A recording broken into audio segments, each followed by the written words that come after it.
Motion to proceed to calendar number 168, H.R. 5371, an act making continuing appropriations and extensions for fiscal year 2026 and for other purposes. Mr. President, quote, "There is a time and a place to debate health care, just like there is a time and place to debate energy policy and immigration and education, but not when the funding of the federal government and all the lives that are impacted by it hang in the balance," end quote. There is a time and a place to debate health care, but not when the funding of the federal government and all the lives that are impacted by it hang in the balance. Those are not my words, Mr. President. Those are the words of the junior Democrat senator from Connecticut back in 2013. There is a time and a place to debate health care, but not when the funding of the federal government and all the lives that are impacted by it hang in the balance. These words were once emblematic of the Democrat position here in the Senate. Democrats once passionately opposed shutdowns, or so they said, in large part because of the impact they would have on American citizens and American workers. Now? Well, now government workers and every other American affected by this shutdown have become nothing more than pawns in the Democrats' political games. On Friday, federal workers missed their entire paychecks. The next paycheck for our troops, Mr. President, is in jeopardy. And more than 40 million Americans could lose access to food stamps if the shutdown continues. 40 million. And yet none of it seems to matter to Senate Democrats. The party that once decried the impact of shutdowns on Americans in need and now apparently content to see 40 million Americans go without food. The senior Democrat senator from Vermont was on TV the other day, and one of the hosts suggested that members of Congress should refuse to take their paychecks during a shutdown. And what did the senior Democrat senator from Vermont say? He said that some members of Congress couldn't afford to go without pay. That's right. That some members of Congress couldn't afford to go without pay. Does he think that other Americans can? The junior Democrat senator from Arizona told NBC News near the beginning of the shutdown that he couldn't afford to miss his paycheck. This was his quote: "I'm not wealthy, and I have 3 kids. I would basically be missing, mortgage payments, rent payments, child support. So it's not feasible, not going to happen," end quote. What on earth does he think is happening to federal workers and other Americans out of work because of the Democrat shutdown? Does he think they don't have mortgage payments, rent payments, school expenses, electric bills?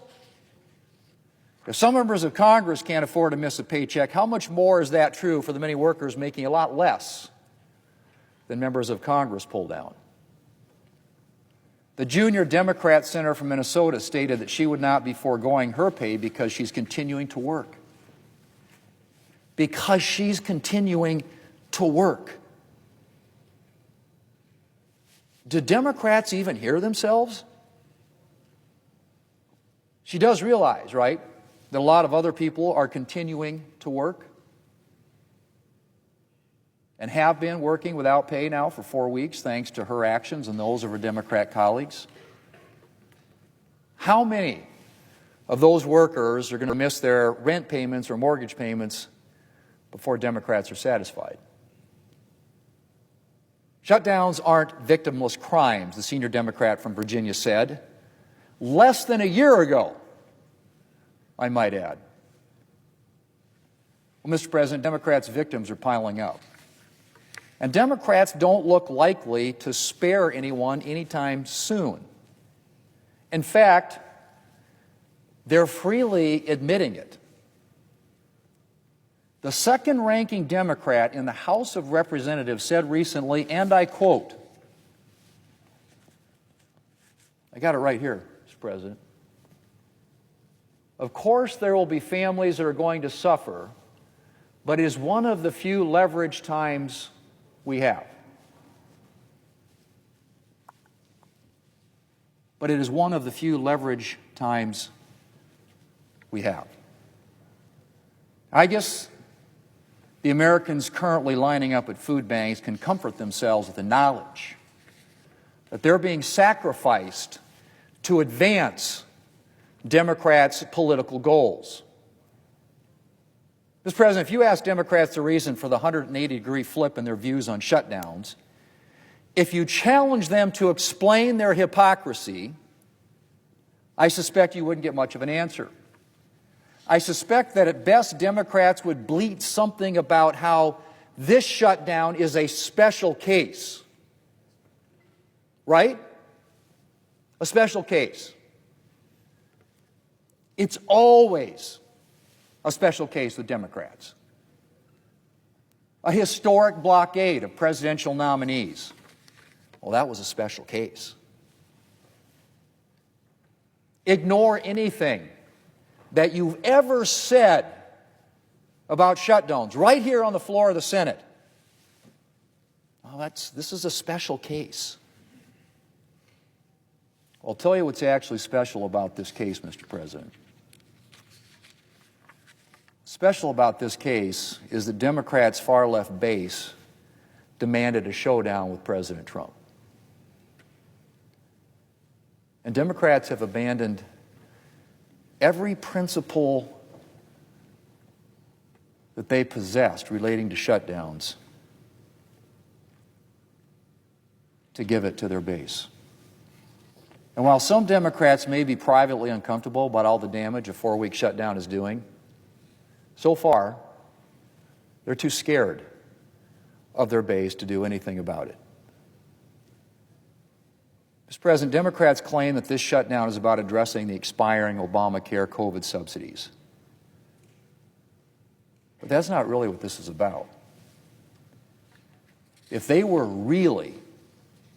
was really what this is about, the Democrats would be voting to reopen the government so that we could actually engage in a serious discussion about rising health care costs and how Obamacare has failed to address them. But they're not. Because at the end of the day, Democrats don't want a solution. They want a political issue. And if countless hardworking Americans are sacrificed in the process, of course there will be families that are going to suffer. But it is one of the few leverage times we have. Apparently, that's just fine with the Democrats here in the Senate. Mr. President, we'll be voting once again this week to reopen the government. To reopen the government, restore hardworking Americans' paychecks, protect nutrition programs, support critical services like air traffic control, and that list goes on and on and on. And Democrats will have a 13th chance to vote on a clean, nonpartisan funding bill that will reopen the government. All we need are 5 Democrats to join the 3 who are with us already. And we could have the government open in a matter of hours. It's that simple, Mr. President. The solution is sitting right at that desk. The bill that passed the House a month ago is sitting at this desk and has been now for a month.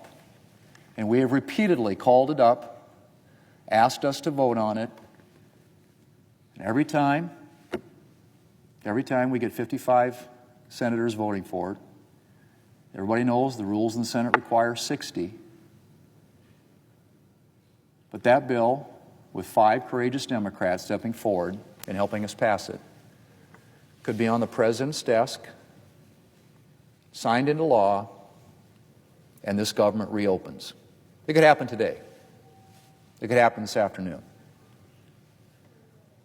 Let's just hope, Mr. President, that somewhere those courageous Democrats exist. Shutdowns, even partial ones, are as devastating as they are stupid. That was what the senior Democrat from Virginia said just last year. So how do you justify what you're doing now? It's up to them, Mr. President. We can do it, and we can do it today. I yield the floor.